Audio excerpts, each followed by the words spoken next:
Good afternoon, everyone. Welcome back. Thank you for joining us. I'm Steve.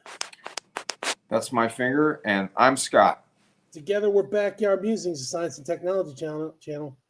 Yep, and today we are talking about a topic that should interest everyone, at least everyone that ventures out from their home. Got a funny story with this one, too. But before we start, just want to remind you we publish at 7 a.m. and 1 p.m. Monday through Saturday. We're off on Sunday. We hope you're off on Sunday, too. So please join us. Hit the little bell thing so you can get all of our notifications. Yep, and we appreciate those that subscribe. Here we go. Most germs in public toilets spread through hands and air rather than toilet seats. I knew it. Hygiene, what? I knew it. Making hygiene far more important than avoiding sitting. If you are a parent or live with a chronic condition that requires frequent or urgent bathroom trips, chances are you already know where the most usable public toilets are nearby. Still, situations arise where there's no alternative and the only option is a restroom that looks like it has not been cleaned for a while. In that moment, you may hesitate. Do you take the risk and sit down anyway? And we're going to talk about that. Even when a toilet appears reasonably clean, the question remains, could sitting on the seat expose you to germs that might take or make you sick? Healthy adults typically pass more than a liter of urine, really, and over 100 grams of feces each day.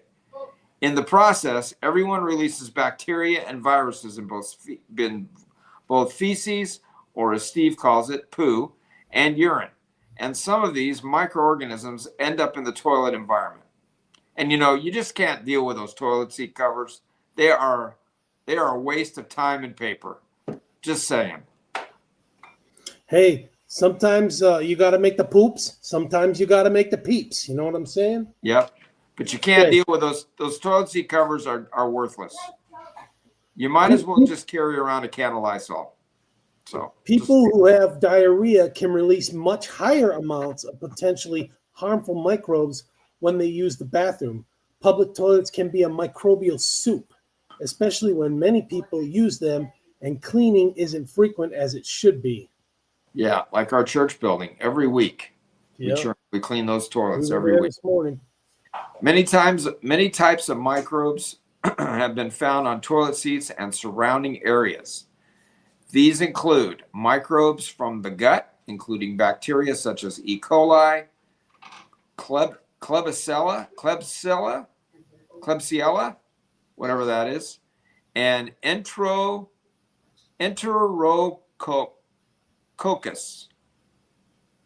along with viruses like norovirus and rotavirus. These organisms can trigger gastroenteritis, a lot of itises here, leading to symptoms such as vomiting and diarrhea. Steve's fourth favorite topic. Bacteria. Okay, let me give you the story. So I was hunting in Colorado, right? And I came down the hill. We were up at 11,000 feet. Came down the hill to get some supplies and gas up because I had a gas truck back then. I thought, okay, I'm going to go use the porcelain. So I go into this shop, and there were no fanny gaskets. Clarification. You came down to fuel up. Fuel up, yeah. Okay. And there were no fanny gaskets, so I kind of hovered over the bowl, and man, I missed it, man. It shot everywhere. It was almost like diarrhea like. So I had to take paper towels and wipe and flush and wipe and flush and wipe and flush off the floor. And luckily it didn't I was worried that it'd get backed up, but it didn't. Sounds like an ordeal. That was my hunting story. All right, bacteria from the skin, including Staphylococcus aureus, as well as multi-drug-resistant Staphylococcus aureus, and other species such as Pseudomonas and Acinetobacter. These bacteria are known to cause a range of infections.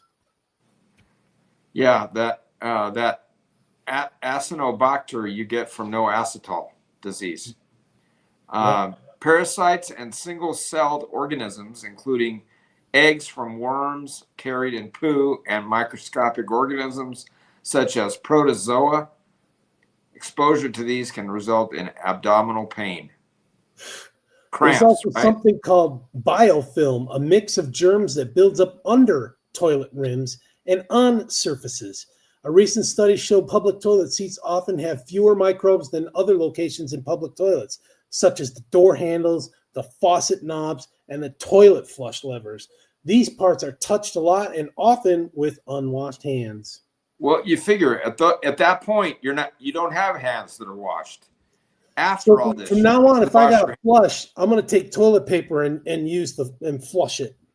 right, or Lysol, or carry some gloves if you're that worried about it. In your Sometimes you man just gotta, purse, right? In your satchel. yeah. Sometimes you just gotta do it. You just gotta get in there and do it, right? I mean, you can't worry Right. about all that other stuff. We're all gonna die, so. Public toilets in busy places are used hundreds or even thousands of times each week. Some are cleaned often, like our church, but others, such as those in parks or bus stops, may only be cleaned once a day, or that's once a day, really? I doubt that, or much less, so germs can build up quickly. The red flags that a toilet hasn't been cleaned are the smell of urine, soiled floors, and what is obvious to your eyes. Huh. Okay. However, the biggest problem isn't just sitting, it's what happens when toilets are flushed. So that's the biggest problem when toilets are flushed. When you flush without a lid, a toilet plume shoots tiny droplets into the air. These droplets can contain bacteria and viruses from the toilet bowl and travel up to 2 meters. Yeah, and this one hits close to home right here because a lot of bathrooms now have gone away from towels. So hand dryers blowing air can also spread germs if people don't wash properly, as well as drying your hands. You might be blowing germs all over yourself, others, and the bathroom. And You just can pick remember up, that blow dryer has an intake, and yeah, it's got it. It's not, yeah. regurgitates. It does. It's like your air conditioner. It's got an intake system, so it's drawing air from the bathroom, the restroom, and Right onto blowing it your back hand. out. And I can guarantee you that they're not cleaning any kind of a filter in those things. Oh, So yeah. there you go. You can pick up germs from public toilets in several ways. Skin contact. Sitting on a dirty seat or touching handles spreads bacteria. Healthy skin is a good barrier, but cuts or scrapes can allow germs to enter. Touching your face after using the toilet. If you touch your eyes, mouth, or food before washing your hands, germs can get inside your body. That's a no-brainer right there. Come on, Yeah. we're not in elementary school anymore. Wash your blooming hands. It's Okay, just the the way. next one is breathing them in. In small or crowded bathrooms, you can breathe in tiny particles from toilet plumes or hand dryers, like Scott was talking about. Yeah. Toilet water splash. Germs can stay in the water even after several flushes. Toilet bugs. Okay, here are some easy ways to protect yourself. Use toilet seat covers, aka fanny gaskets, or place toilet paper on the seat before sitting. Or Scott's idea: use the spray. Yep. If the toilet has a lid, wipe it before you use it with an alcohol wipe. Of course, who has those? And close it before flushing to limit toilet plume exposure. Most toilets nowadays in public restrooms don't have a lid on them. Right? They They don't. got a seat. They got like a horseshoe seat, commercial type seat. But note, this doesn't fully stop the spread. Wash your hands properly for at least 20 seconds using soap and water. Yep. Carry hand sanitizer or antibacterial wipes to clean your hands afterward if there isn't any soap. That is really a good practice. Avoid hand dryers, like Scott said, if you can, as they can spread germs. Use paper towels instead. Yep. Sanitize your phone regularly and don't use it in the toilet. I don't know how that's going to happen. Phones often pick up and carry bacteria, especially if you use them in the bathroom all the time. Clean baby changing areas before and after use, and always wash or sanitize your hands. Yeah, for most healthy people, sitting on a public toilet seat is low risk, but you can wipe it with an alcohol wipe or use a toilet seat cover for peace of mind. Again, I think it's all a mind thing, okay? Because those toilet seat gaskets or paper covers or whatever, those things are worthless. For most infections don't come from the seat itself, but from dirty hands, door handles, toilet plumes, and phones used in bathrooms. Instead of worrying about sitting, focus on good hygiene. That means washing your hands, opting for paper towels rather than dryers, cleaning the seat if needed, and keeping your phone clean. And I'm going to clean it right now. And please don't hover over the toilet. This tenses the pelvic floor, making it difficult to completely empty the bladder. And you might accidentally spray your bodily fluids. Oh, gross. And I'm going to add something here. When you go to the toilet, I don't care whether you're going in somebody's house or you're going in a public restroom, flush the darn toilet and make sure it goes down. Tell that to Cameron, right? I got to get on him every time. Flush your poo. Exactly. Don't flush and run. Flush it and wait around and make sure it all goes down. And if you got to flush it again, so be it. The water police will not get you. Come on, everybody should know this, man. A few years ago, we were at my wife's uncle's house, and there was a water shortage, and they had threatened to cut off some of their water supply.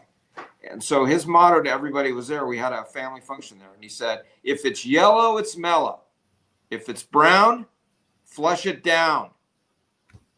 So, anyway, we hope you enjoy your lunch or your dinner or whatever you're going to do after this, and good toilet practices.